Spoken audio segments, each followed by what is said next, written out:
हफ्ते में 7 दिन होते हैं, लेकिन इन 7 दिनों के नाम कैसे रखे गए थे? It's a very fascinating story. पुराने वक्तों में लोगों को लगता था कि आसमान पे 7 प्लैनेट्स होते हैं, Mercury, Venus, Mars, Jupiter, Saturn, moon and सन।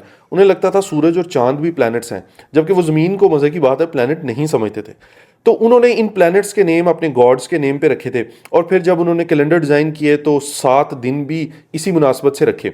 अब आप गौर कीजिएगा, सैटरडे, सैटर्न्स डे।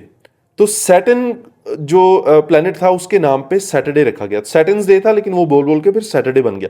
इसी तरह संडे, क्वाइट एविडेंट कि ये सन के बाद रखा गया था। मून्स डे, मंडे, तो मून्स डे बन गया मंडे। अब आप सोच रहे होंगे भाई ट्यूसडे के लिए कौन सा प्लेनेट आएगा? तो यहां यह हुआ कि कुछ नाम हमें नॉर्डिक कल्चर से मिले। नॉर्डिक कल्चर्स में जो इक्विवेलेंट गॉड्स थे उनके नाम पे हमें मिले। फॉर एग्जांपल ट्यूसडे, इसमें इस दिन को रखा गया मार्स के नाम पे। अब मार्स जो है it was a Roman God of war. तो इसके मुकाबले में जो नॉर्डिक कल्चर्स में जो गॉड था उसका नाम था ट्यूज, तो वहां से आ गया ट्यूसडे। इसी तरह वेंसडे, वेंसडे रखा गया मरकरी के नाम पे। मरकरी बहुत स्पीड से आसमान पे घूमता है, इट्स गॉड, मैसेंजर गॉड कहा जाता है इसको। तो इसके मुकाबले में जो उनके पास गॉड था वो था वोडन, और वो फिर बन गया वोडन्स डे, फिर वो बन गया वेंसडे।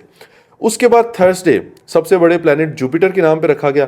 जुपिटर के इक्विवेलेंट जो गॉड था वो था थॉर, क्वाइट फेमस। तो थॉर के नाम पे थॉर्सडे, और फिर वहां से थर्सडे बन गया। इसी तरह फ्राइडे रखा गया वीनस के नाम पे। Venus is the goddess of beauty.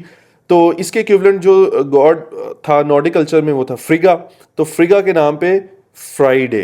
तो इस तरह ये सारे दिन पुराने ज़माने से नाम चलते आ रहे हैं, और वो फाइनली हम तक पहुंचे हैं। तो आज भी कैलेंडर्स में इन्हीं 7 दिनों को रखा जाता है, और इन्हीं गॉड्स के नेम पे आज भी हम इन दिनों को बुलाते हैं।